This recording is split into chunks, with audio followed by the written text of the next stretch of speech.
रुकन राज्यसभा कपिल सिब्बल ने इल्जाम किया है कि हुकूमत शहरियों के खिलाफ काम कर रही है। उन्होंने मुल्क में पाई जाने वाली नाइंसाफी से लड़ाई लड़ने के लिए एक नए प्लेटफॉर्म इंसाफ का ऐलान किया है और अपोजिशन कायदीन, वज़ीर आला और तमाम लोगों से उनकी इस कोशिश में साथ देने की अपील की है। जब तक the people of this country will not rise up to fight this injustice, I think we are in for very difficult times. बड़ी सोच के साथ मैंने ये फैसला लिया है। जहाँ भी बेइंसाफी हो रही है, चाहे राज्य सरकारों के साथ हो रही हो, चाहे किसी नागरिक के साथ हो रही हो, आप उसकी लड़ाई लड़िए। इसके अलावा कपिल सिब्बल ने 11 मार्च को जंतर मंतर पर नए प्लेटफॉर्म से मुतालिक एक जलसे आम मुनक्किद करने का फैसला किया, जहां हिंदुस्तान का एक नया विजन पेश करने की बात कही गई है। आखिर नौजवान हार्ट अटैक से क्यों मर रहे हैं? क्या कोरोना वैक्सीन वबाल जान बन गई है? नौजवानों की अचानक मौत से डॉक्टर हैरान और समाज परेशान है। आबादी घटाने के लिए न्यू वर्ल्ड ऑर्डर का खुफिया एजेंडा जिम्मेदार तो नहीं? हालिया अरसे के दौरान आप और हमने देखा कि किस तरह से दुनिया, बिलखुसूस हमारे मुल्क में 23, 28, 32, 36, 40 और 45 साल उम्र के मर्द ख्वातीन हार्ट अटैक से मरने लगे हैं। इन तमाम वाकयात के बाद अब सवाल ये पैदा होता है कि आखिर इस उम्र के लोग ही हरकत कल्ब बंद हो जाने या कल्ब पर हमले के बाइस क्यों फौत हो रहे? क्या ये अमवात कोविड-19 के दौरान कोरोना वायरस से मुतासिर हुए या फिर कोरोना से बचाव के लिए लिए गए टीकों का नतीजा तो नहीं? या फिर न्यू वर्ल्ड ऑर्डर के तहत दुनिया की आबादी को कम करने के लिए बनाया गया खुफिया एजेंडे का हिस्सा तो नहीं है? क्योंकि न्यू वर्ल्ड ऑर्डर को खुद इंसानियत के खिलाफ एक घिनौनी साजिश समझा जाता है, दुनिया के खिलाफ एक ऐसी साजिश जिसके नतीजे में इंसानों को मुट्ठी भर ताकतवर तरीन लोग या दज्जाली ताकतें अपना गुलाम बनाना चाहती हैं। आए दिन शहर हैदराबाद के मुख्तलिफ मुकामात पर कुत्तों के हमलों में जख्मी अफराद की तादाद में इजाफा हुआ है। इतलात के मुताबिक सरकारी फीवर अस्पताल में रोजाना 100 मामला दर्ज हो रहे हैं जो अलग अलग मुकामात पर आवारा कुत्तों के हमलों में जख्मी हुए। वाज़ेह है कि गुज़िश्ता कई हफ्तों से आवारा कुत्तों के बढ़ते हमलों और हुक्काम की महज बयानबाजी के खिलाफ अवाम उन्नास में शदीद गम गुस्से की लहर पाई जा रही है और इस मामले में फौरी मौसर इक़दामात को यकीनी बनाने की मांग की जा रही है। रियासती वज़ीर टी हरीश राव ने कहा कि हुकूमत तेलंगाना में पहली बार ख्वातीन के लिए आरोग्य महिला प्रोग्राम शुरू किया जाएगा।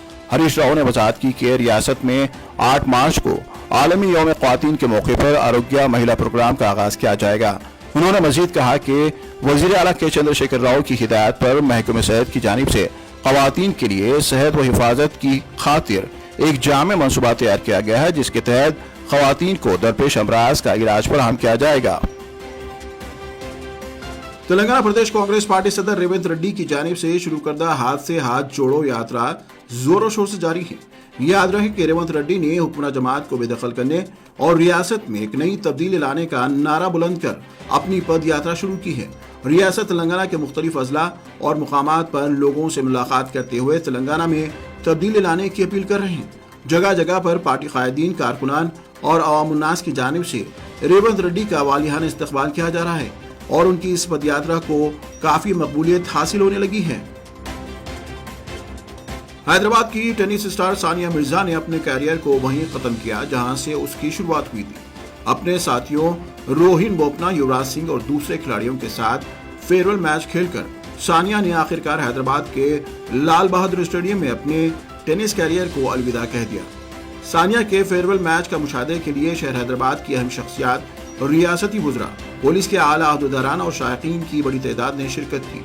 वहीं सानिया ने नमदीदा अपने टेनिस कैरियर का इख्तिताम कर उन तमाम से इज़हार तशक्कुर किया है। It's been 20+ years and a lot of great things in my life, like I said, started from this very stadium in 2002 when we had the first ever international games in Hyderabad. Mohammad Atarullah BRS senior leader Adilabad को minority commission का रुकन मुकर्रर किया गया है। उन्होंने वज़ीर आला के चंद्रशेखर राव से मुलाकात की और उनसे इज़हार तशक्कुर किया है। मोहम्मद अतरुल्लाह ने उन्हें सौंपी गई जिम्मेदारी को बाखूबी निभाने का अहद किया है। इसके अलावा मोहम्मद तमीर BRS लीडर ज़हीराबाद, जो साबिक़ा मिनिस्टर मरहूम फरीदुद्दीन के फर्जंद हैं, उन्हें भी माइनॉरिटी कमीशन का रुकन बनाया गया है। जिले वरंगल में आहत दरगाह खादीपेट में मौलाना खुसरो पाशा बयाबानी, आजाद रिपोर्टर अबू एमएल और थैलेसीमिया फाउंडेशन के इश्तराक से एक मेगा ब्लड डोनेशन कैंप का इनकाद अमल में लाया गया है। Warangal central zone DCP M A Bari ने बहैसियत मेहमान खुसूसी शिरकत कर इस कैंप का इफ्तिताह अंजाम दिया है। उस मौके पर वरंगल, काजीपेट और हरमनकुंडा की आवाम ने कसीर तादाद में शिरकत की और अंदरून 1 घंटा 150 लोगों ने अपने खून का अतिया दिया है। इसमें शिरकत करने वालों के दरमियान फल, जूस वगैरह की तकसीम भी अमल में लाई गई है। यहाँ यह तज़किरा जरूरी होगा कि 12 मार्च को हैदराबाद में एक बिगेस्ट ब्लड डोनेशन कैंप बमुकाम किंग्स पैलेस मुनक्किद होगा। Organiser Azad reporter Abu ML ने नौजवानों से अपील की है कि वो इस कैंप को कामयाब बनाने के लिए कसीर तादाद में शिरकत करें।